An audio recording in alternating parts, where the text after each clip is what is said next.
today, Dallas Mavericks fans, MFFLs, basketball fans in general.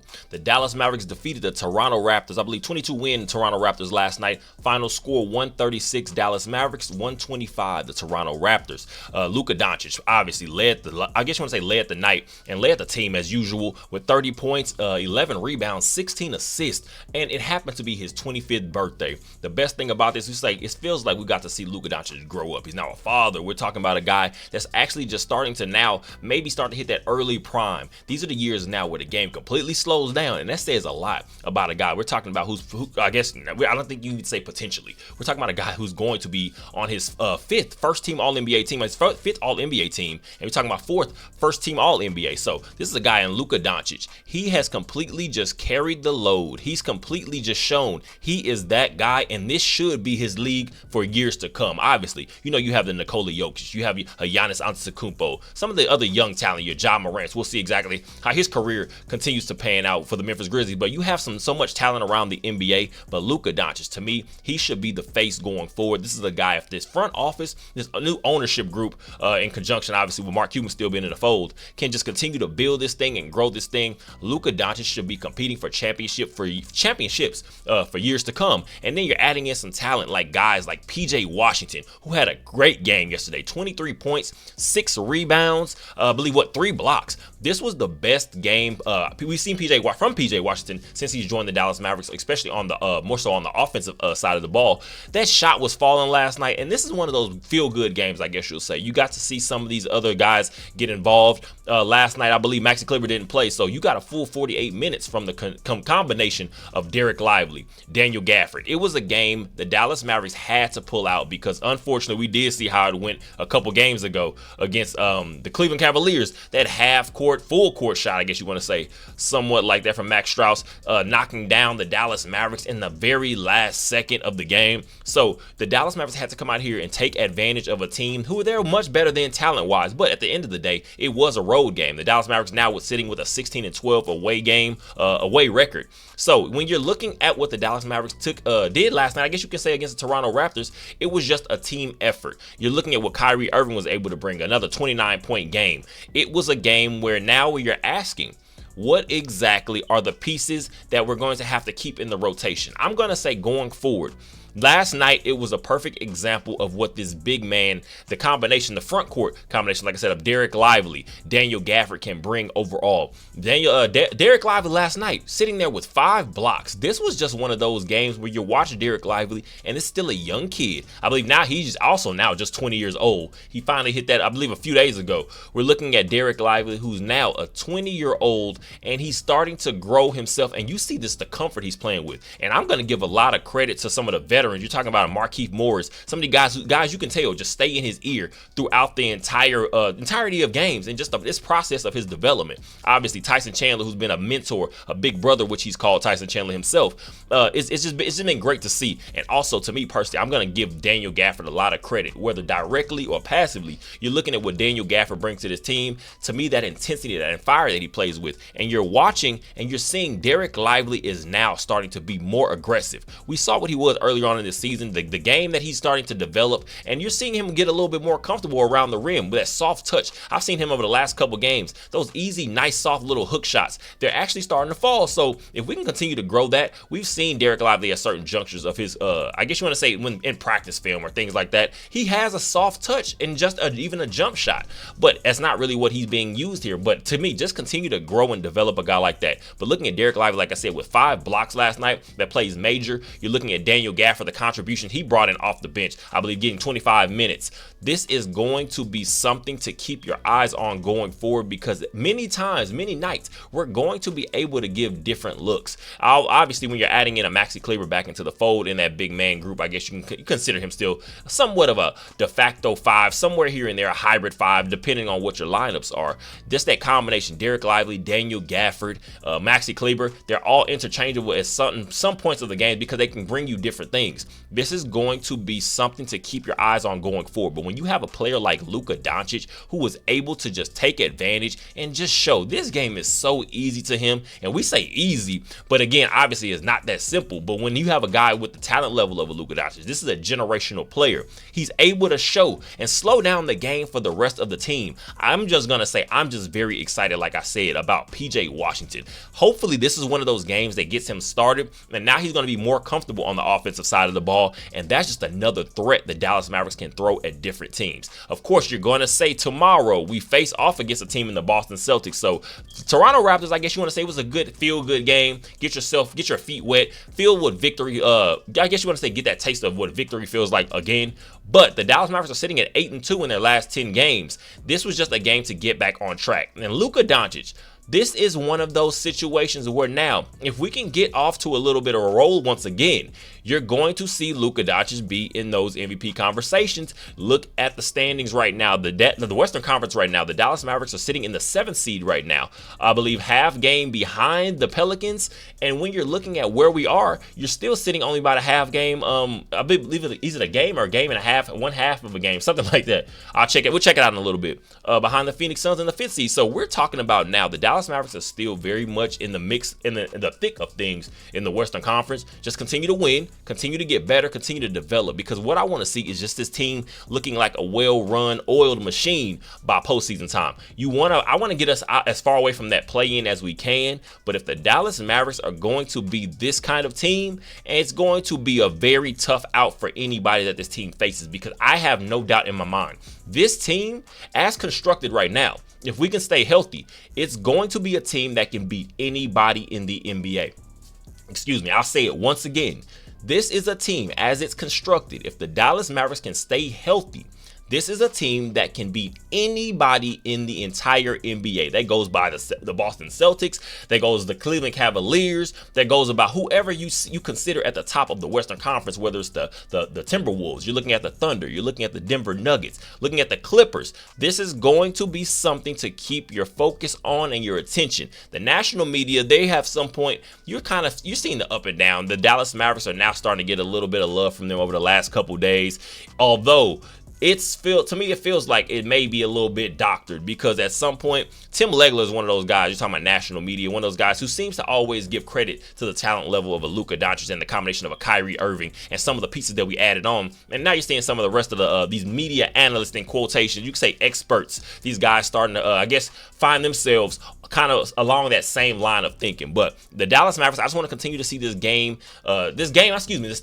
continues to develop and progress, like I said. And also, a big thing we saw last night, Dante Exum was able to return from injury finally. That's just another piece and a key cog that we can see just being another, I guess you want to say, a facet of this offense and this team in general. Because Dante Exum, we saw earlier on before the injury, he was a guy that was literally starting to be a very valuable key role player for this team. And I say very valuable. A guy putting up 20-point games consistently. That 3-point jumper started to fall. Now, he's going to have to get himself comfortable again, because when you take so much time off, obviously you're going to be a little rusty. You're going to have to figure out where exactly you fit in with the way things are rolling now, because obviously when Dante Exum first left, we didn't have a PJ Washington. We didn't have a Daniel Gafford. We didn't have the switch up of the rotation and the way things are going. But now, if you're able to get Dante Exum in there just to give a little bit of a breather to a Luka Doncic and a Kyrie Irving at certain points of a game, and if he can still stay reliable and aggressive, the Dallas Mavericks are going to be a seriously tough out for anybody in the Western Conference especially.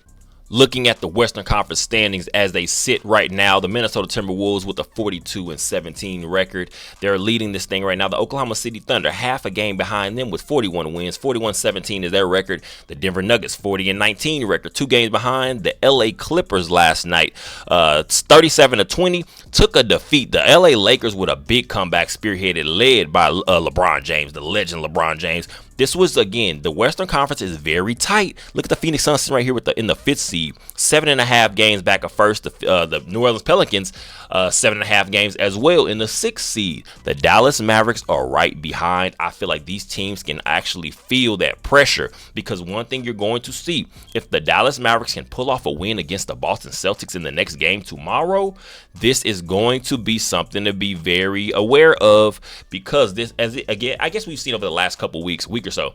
The Western Conference, like I said, between that 5th to 8th seed, it's been kind of interchangeable, up and down, up and down. Teams are kind of moving to the 5th seed, the 6th seed, the 7th seed, the 8th seed. The Dallas Mavericks, I want to see them get as far away from this play-in as possible. So even if it's that 6th seed, that's 5th and 6th seed, just be able to guarantee yourself a full playoff series and healthy. The Dallas Mavericks are going to be very dangerous. But like I said, if you're going to ask who's the hottest team, one of the hottest teams, look at the Dallas Mavericks, like I said, with an 8-2 record in that last 10. You're going to face some stiff competition up next. But the Dallas Mavericks, if Luka Doncic just continues to stay on the trajectory he is, Kyrie Irving continues to be the player that he is, that specialty guy. When Luka Doncic is being doubled and blitzed and they're starting to pay a little bit more attention, Kyrie Irving is a bona fide killer. He will put the ball in the bucket and you can do nothing about it. When Kyrie Irving starts rolling, the rest of the league, not the Western Conference, the rest of the league better watch out for the Dallas Mavericks.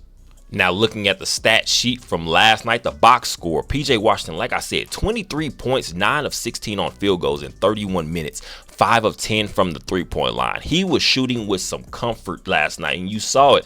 He was just getting, I guess you want to say, finding his spots. And one thing we've seen, again, he is not, when that shot's not falling, he is very capable of driving to the rim, those little floaters, and you've seen him knock them down at a very consistent rate as so far in his tenure with the Dallas Mavericks. PJ Washington, this guy is probably one of my most exciting, I guess you can call him maybe a project, because I don't feel like he's a finished product, if you want to call it that, because at the end of the day, he still has, we're talking about 25 years old. This is a guy who still has a little bit to unlock in his game, and he's never played with a guy like Luka Doncic. He's never played with a guy like Kyrie Irving. We're talking about the talent level, to the skill, I guess the height of their talent level. So many things are going to be opened up for guys like that on any given night. So when you're talking about what his capabilities are, PJ Washington is the perfect player for this team, especially what he gives on the defensive side with those 3 blocks. Just always going to be relentless, always playing with energy and fire. PJ Washington is one of those guys that you're going to look up in the postseason and say he's the X factor in many of these games. What exactly is he going to be able to give? Because if he can step up, the Dallas Mavericks are even more dangerous. Like I said, in 23 minutes last night, Derek Lively, 9 points, 4 rebounds, 5 blocks, 2 steals. Also has thrown an assist in there. 4 of 4 on field goals. 1 of 2 from the free throw line. Derek Lively, just continue to grow, young man. We are going to be a guy. I mean, this is going to be a guy that for the Dallas Mavericks, you're going to look at as in that Tyson Chandler role for years to come, because he's going to get bigger. He's going to get stronger. He's going to get more aware of what the NBA game is. Just that comes with just experience. And as that comes and as that continues to grow, the Derek Lively is going to be one of those guys I can say just going forward, you're going to see always in the mix of Defensive Player of the Year conversations. Mark my words right now, Derek Lively is going to be a guy in year 3, 4 on. And again, I'm hoping maybe we can find that leap even next year. But as the years go on, Derek Lively is a guy I'm going to be able to say he can be in that Tyson Chandler, I guess that mold, Defensive Player of the Year type candidate year in and year out. Kyrie Irving last night, like I said, 29 points, 11 of 20 on field goals in 35 minutes, 2 of 6 from 3, 5 of 5 from the free throw line, 1 rebound, 3 assists, 2 steals, 1 block. Kyrie Irving, just keep being who you are. Keep doing your thing. Dallas is a home for Kyrie Irving. He says he loves it here. He says sometimes he wishes he was drafted here because just the way he's able to be himself. We let him be who he is, and that to me is what is completely unlocked. Just this duo and this threat that Luka Doncic and Kyrie Irving are together. And let's be clear, we know everything starts with Luka Doncic, but we're not who we are without Kyrie Irving. That needs to be very clear, because Kyrie Irving, he's that threat where you cannot completely just buckle down and completely lock everything in on Luka Doncic, because you know you have a guy out there and right next to him that will give you the exact same work. So it's dangerous. The Dallas Mavericks are dangerous. Let's be very clear. Luka Doncic, obviously 36 minutes, like I said, on his 25th birthday yesterday, 11 of 23 on field goals, 1 of 8 from the three-point line. The shot wasn't falling behind the arc, but when you see a guy like Luka Doncic, the versatility of his game, still an efficient game. 11 of 23, that's very good. 7 of 9 on free throws.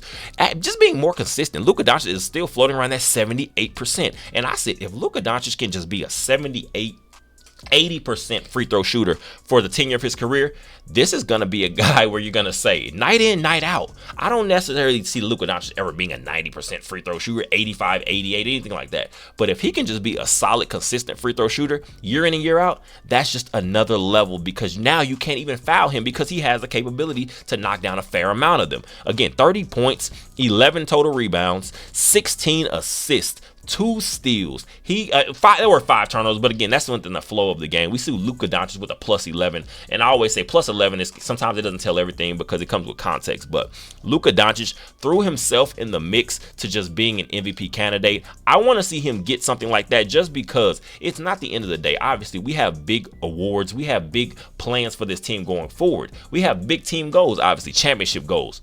But if Luka Doncic to me can start to pile on some of those other individual awards like an MVP award, to me, I feel like we already see the fire that he plays with, but it's going to give him just enough and just a little bit even more motivation to come out every single night and show this is my league. I want it to be my league, and I want to be the face, and I want to win championships. I want to be the best player in the entire world. Luka Doncic to me is just a guy that's going to be able to call himself one of the greats, obviously, at the end of his career. Look at Josh Green, like I said, 31 minutes, 5 points. But to me, if you're watching what Josh Green has said, to me, this is going to be the best ball he's playing. Even a game last night, look at 7 rebounds, has an assist on the mix. But to me, when you're talking about 2 of 4 on field goals, 1 of 3 from the three-point line, Josh Green, if you're paying attention to games, that's why I tell people box scores don't tell everything. Pay attention to the actual game. Josh Green has so much impact on our play, and it goes unnoticed sometimes if he's not putting up those numbers offensively on the scoreboard, talking about points wise, because he just does a lot of the dirty work, getting out in transition, saving loose balls, diving on the floor. I saw some possessions last night. He gets on the floor, saves a couple possessions. Josh Green is one of those championship players, and we're talking about those guys in the mindset of a Sean Marion, talking about the versatility of players like that. They're going to give you whatever you need on any given night, and Josh Green, I want to see him continue to grow. I'm glad we locked him up with that extension, so that way he's going to be able to develop here with the Dallas Mavericks. Last night, Tim Hardaway Jr., I said I don't want to see Tim Hardaway Jr. getting more than about 15 minutes a night, because that's a guy, if his shot's falling, now obviously you can give him a little bit more, because now sometimes when Tim Hardaway Jr. is definitely one of those players, you ride the hot hand when he's rolling, because he is going to be the difference in some of these games, can break it open a little bit. 16 points last night in 25 minutes, 5 of 13 on field goals, not crazy efficient, but 4 of 10 on 3, that's 40%, 2 of 2 on from the free throw line, 4 rebounds, 4 assists, just a nice solid game from Tim Hardaway Jr. Plus 14 again with no context on the plus minus, but Tim Hardaway Jr., he was very valuable to the game plan last night, because again, just a guy, an extra shot maker out there with Luka Doncic, Kyrie Irving, and sometimes when you take those guys off the court, that's when Tim Hardaway Jr., you could tell, feels more comfortable, because now it's his show. And Tim Hardaway Jr., we know if he does not lack anything, is definitely not confidence. Tim Hardaway Jr. is a guy, if he can miss 8 shots in a row and he believes the next 8 are going to fall. So that always has a place on an NBA team, because sometimes you're going to need those guys on any given night.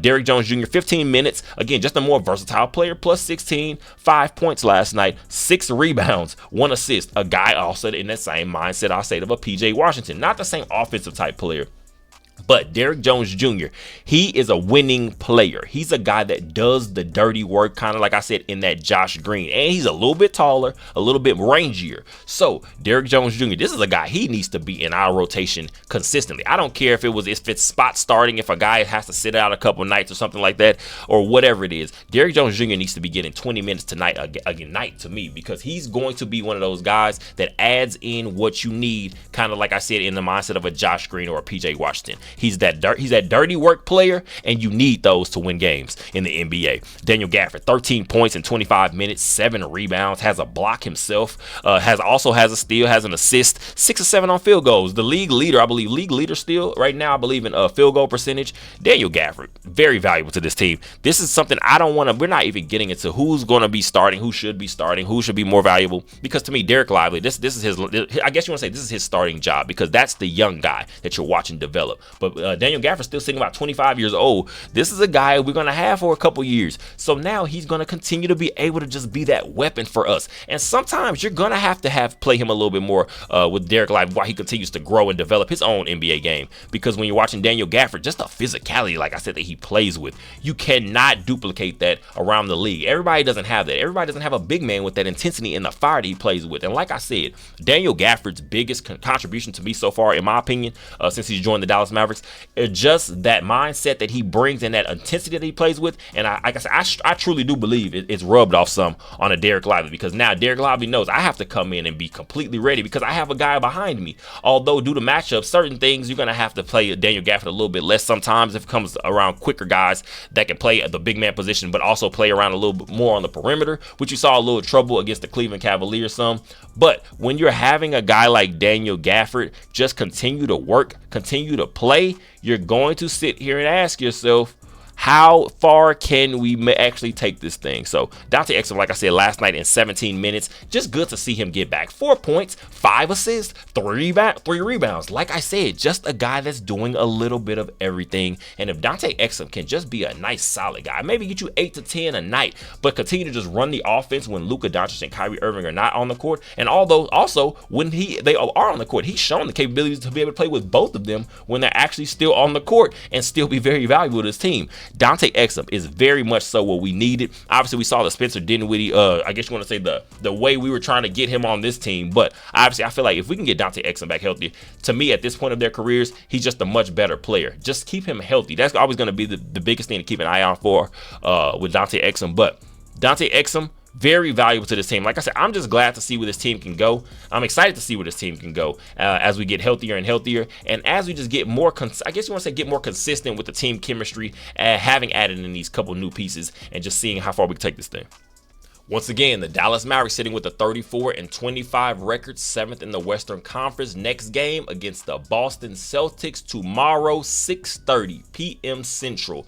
Also, once again, defeated the Toronto Raptors 136-125. Luka Doncic with his 30-point triple-double, the 11th, I believe, of this season. And I think I heard a stat last night. They said Luka Doncic has missed, I believe he has 60-plus career triple-doubles, obviously, something like that, 65, 66. But he has another 35 almost triple-doubles. Meaning just missing a triple double by one steal, one rebound, excuse me, 1 assist, something like that. And he has a bunch of also just 9 and 9 rebound and assist games where he just missed both by one stat. So I guess you want to say so one stat in the box score. So Luka Doncic, just that level of player he is. Kyrie Irving, that combination. PJ Washington, Derek Lively, Daniel Gafford, Dante Exum, Josh Green, Derrick Jones Jr. You can continue to go down the list. I'm just, like I said, I just want to see how far we can actually push this thing and just continue to get better and better and keep developing. Half a game behind the 5th seed right now. Just keep working. Go pull out a win against the Boston Celtics and show the rest of this league this is a serious team. Do not sleep on this Dallas Mavericks squad right now. I appreciate you guys for all the support. Go ahead and like, comment, subscribe, and share. We'll be right back to discuss the very next game, as always, or any other Mavericks news that pops up for us. I appreciate you guys for all the support. Again, go ahead and like, comment, subscribe, and share. I appreciate you guys. I want to continue to grow the channel, and we can continue to grow with you guys as well. So, as always, enjoy the rest of your day.